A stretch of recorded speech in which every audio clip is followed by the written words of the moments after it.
श्री शिवाय नमस्तुभ्यम दोस्तों। हर हर महादेव। जय माता दी।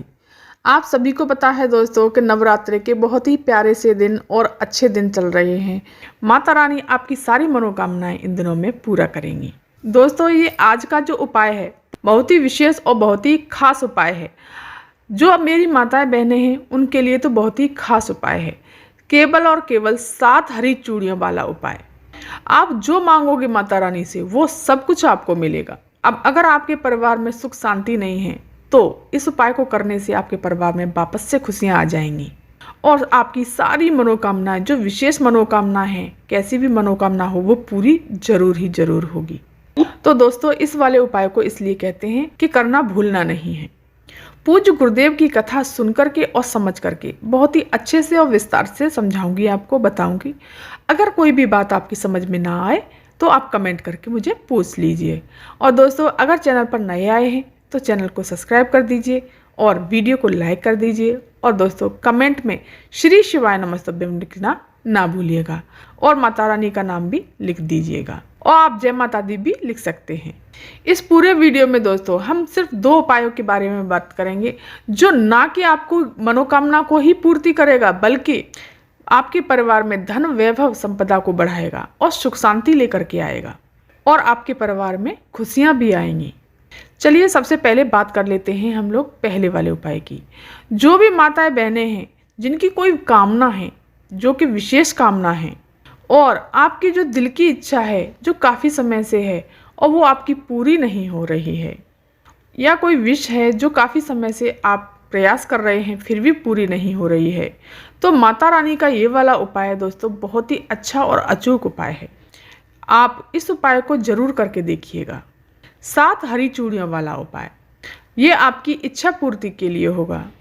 चाहे कितनी भी बड़ी से बड़ी इच्छा हो, माता रानी आपकी इच्छा जरूर ही जरूर पूरी करेंगी। चलिए ध्यान से सुनना इस वाले उपाय को। दोस्तों, इसके लिए ले लेनी है आपको 7 हरी चूड़ियाँ। लेकिन दोस्तों, डिजाइनर चूड़ियाँ आपको नहीं लेनी है, वो सुहाग की उसमें नहीं आती हैं। और जो प्लेन चूड़ियाँ होती हैं जो मैं आप वीडियो में दिखा रही हूँ, इस प्रकार की आपको हरी चूड़ियाँ लेनी है, प्लेन। दोस्तों, ये वाला उपाय आपकी इच्छा पूर्ति तो करता ही करता है, साथ ही साथ आपके पति की नौकरी, सर्विस, इससे करने से उनकी तरक्की में भी लाभ होता है और इस वाले उपाय से दोस्तों धन की प्राप्ति भी होती है। तो आपको क्या करना है, प्लेन चूड़ियाँ 7 ले लेनी है। इसके पश्चात आपको ले लेनी है मौली, जैसे कि कलावा, तो आपको ये ले लेनी है। इसके बाद में आप एक चीज़ और लेनी है, एक लेना है दीपक।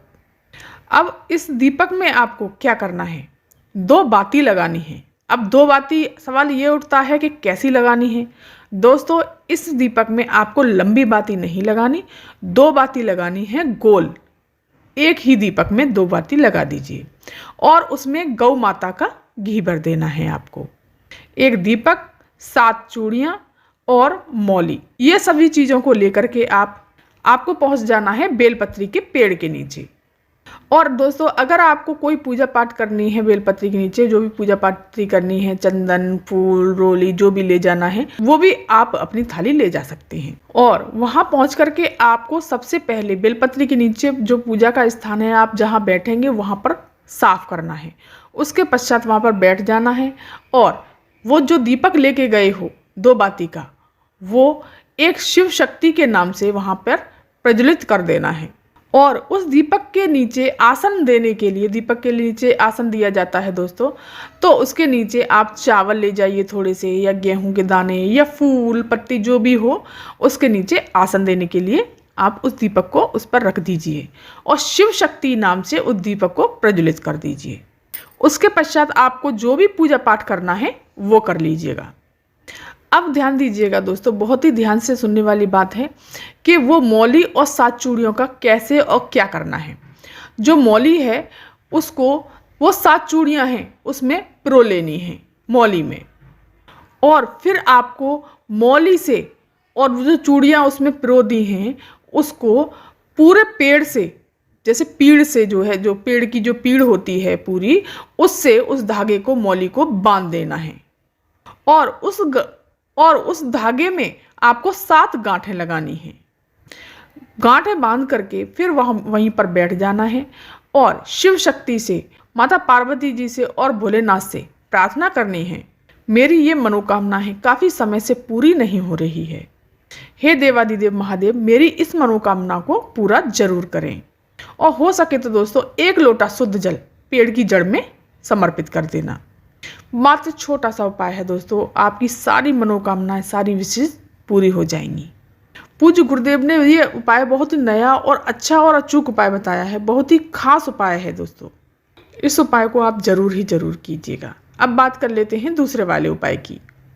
अब दूसरा उपाय सवाल ये उठता है कि किस चीज़ के लिए करना है। अगर आपके घर में सुख संपदा नहीं आ रही है और कोई भी चीज़ की आपके यहाँ पे बढ़ोतरी नहीं हो रही है, या संपदा की बढ़ोतरी नहीं हो रही है, धन की बढ़ोतरी नहीं हो रही है, या किसी पदोन्नति की बढ़ोतरी नहीं हो रही है, और माता लक्ष्मी का वास भी आपके घर में नहीं है, धन से संबंधित परेशानियां हैं, धन नहीं आ रहा है, या परिवार से संबंधित कोई भी समस्या है, परेशानी है, संपदा बढ़ाने के लिए और परिवार के कलेशों को दूर करने के लिए आपको ये उपाय करना है। लेकिन दोस्तों पूज्य गुरुदेव ने कहा है ये उपाय सिर्फ और सिर्फ स्त्रियों को ही करना है। अगर कोई पुरुष इस उपाय को सुन रहा है तो अपनी पत्नी से करवा लें, माता से करवा लें, बहन से करवा लें, कोई भी बेटी है उससे करवा लें। ध्यान से सुनना दोस्तों, केवल स्त्रियां ही इस उपाय को कर सकती हैं। ये वाला उपाय भी दोस्तों हरी चूड़ियों का उपाय है। इस तरीके से आपको ले लेनी है 5 हरी चूड़ियाँ, प्लेन चूड़ियाँ हरी लेनी है आपको दोस्तों, और आपको एक तांबे का लोटा ले लेना है, उसमें भरना है जल अपने घर से। इस उपाय को दोस्तों आपको अपने घर पर ही करना है। और थोड़ा सा चाहिए होगा आपको गुड़ का टुकड़ा। जो आपने गुड़ का टुकड़ा लिया है उसी लोटे में, जिस कलश में आपने जल भरा है उसी में उसको डाल देना है। स्नान आदि के पश्चात आपको ये नवरात्रि में किसी भी दिन इस उपाय को कर सकते हैं। सबसे अद्भुत और श्रेष्ठ जो दिन माना गया है वो अष्टमी और नवमी तिथि मानी गई है। और दोस्तों इस उपाय के बारे में बताया है कि अगर रविवार का दिन पड़ रहा है, अष्टमी के दिन, तो इस उपाय को रविवार के दिन नहीं करना, नवमी के दिन आप इस उपाय को कर लेना। और फिर आपको क्या करना है, आपके घर में तुलसा जी तो होंगी, तुलसी माता तो सबके घर में होती हैं, तो आपको उनके पास जा कर के एक गोल बाती का दीपक लगाना है, और जो जल लिया है आपने लोटे में, उसमें जो गुड़ का टुकड़ा डाला है, धन संपदा वैभव की कामना करते हुए तुलसा जी में समर्पित कर दीजिए।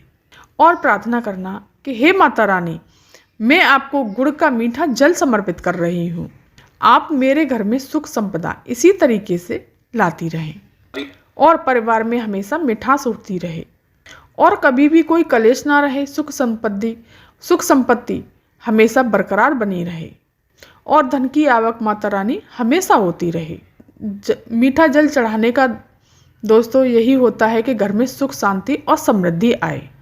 और जो आपने 5 हरी चूड़ियाँ ली हैं उनको तुलसी जी की डंडी जो भी होती हैं उनमें आपको 5 हरी चूड़ियाँ अलग अलग करके अलग अलग टहनियों में पहना देनी है।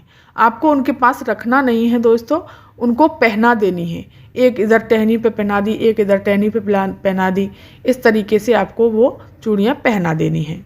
नवरात्रि में किसी भी दिन इस उपाय को कर सकते हैं दोस्तों। तुलसी माता का उपाय ये भी बहुत अच्छा और अचूक उपाय है। घर में सुख शांति, सुख समृद्धि, धन वैभव सब घर में भरा रहेगा। तो दोस्तों ये थी जानकारी आज की। अगर ये वीडियो, ये जानकारी आपको पसंद आई हो तो चैनल को सब्सक्राइब कर दीजिए, वीडियो को लाइक कर दीजिए और कमेंट में श्री शिवाय नमस्तुभ्यम अवश्य लिखिएगा। धन्यवाद।